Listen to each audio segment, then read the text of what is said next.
Hello, everybody, and welcome back to College Basketball Courtside. My name is Mitch. Today, we're going to be covering part three of the top 10 players in the Big East for this upcoming season, 2025-2026. We've covered number 10 through number 4 so far. It's been a great list. We're going to finish it today, starting off with number 3, Alex Karaban, the guard, kind of forward hybrid, plays a small ball 4 a lot of the times, coming out of UConn.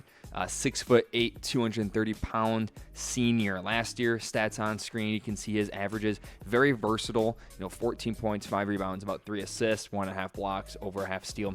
Just very versatile in what he does. He was second team All Big East this season. Some of his strengths: he's a great spot-up shooter. From the three-point land. He took a dip a little bit last year, but he's going to be better this year, I believe. He's very versatile, like I was just talking about. Fills the stat sheet. Great defender, physical. He's also a good secondary playmaker. He makes the right passes, makes the right reads when he's going to the hoop, but does have some pretty big weaknesses. The first one being that three-point dip. He is a good three-point shooter, but is he going to dip again this season, or is he going to go up? We'll see. He's not a good self-creator, really, and he's limited athletically as well, and that hurts him on the defensive end. That hurts him going to the hoop, get by guys, creating a separation. But look out for Alex Karaban. Going to be fantastic this year in the Big East. But that leads me to number 2, CBB Courtside, forward from St. John's. You guys, last year he was the Big East newcomer of the year, 6'9", 245, and is a senior this season for the St. John's Red Storm.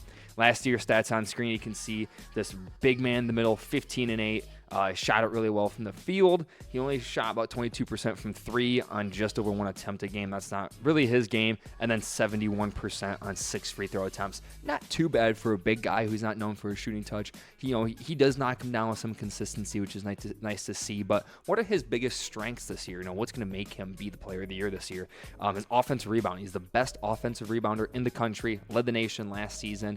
He's super strong, super physical. He uses it well. He uses his shoulder, bump into guys. Just uses that size and strength to his advantage very well. And he just plays to his strengths. He knows what he's good at. He knows what he's not good at, and he sticks to it. And he has a feathery touch around the hoop that helps his finishing, but does have some big weaknesses. I'm sure you can guess it. His three-point shooting, his jump shooting, not his forte, not his game, but that's okay because he is a dominant force on the inside. And then ball handling, he doesn't really get any self-creation. He's not going to attack a closeout very hard at all.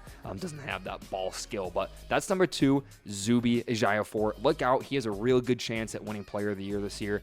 With St. John's, they're going to be great. But that leads me to number 1, Solo Ball from UConn.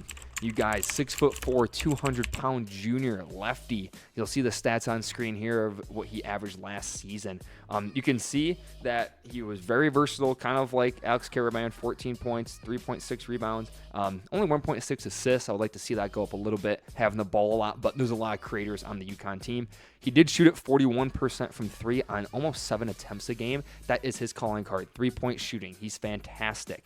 He's been a consistent guy over the last few years in terms of improving. He's gotten better and better and better as the years have gone on. And he's great, efficiently. He shoots at 44% from the field, 41 from 3, and 84 from the line. Does great shooting splits, and he's strong and he's athletic. If you see him, very muscular guy, great length as well, but does have some pretty glaring weaknesses. First being playmaking, 1.6 assists, having the ball in the hands a lot. Would like to see him average a little bit more there. His mid-range shooting isn't really his game. He's more either at the rim or 3, which is great for the NBA, but I'd like to see him improve in the mid-range as well. And then defensive playmaking. He's super athletic and has great length, but he doesn't have the counting stats to show for it, so would like to see him affect the game on the defensive end a little bit more. But you guys, that is the top 10 list. This video covered number 3 through number 1. We had number 3 with Alex Karaban, number 2 we had CBB Courtside, and number 1, Solo Ball. I think he's going to be the Big East Player of the Year this year. UConn's going to be great. But thank you guys for watching. That is the Big East. Next video, I'm going to be doing the All-American prediction. So drop a comment below, who's going to be on the All-American teams. I would love to read those comments. My name is Mitch, and you guys have a great day.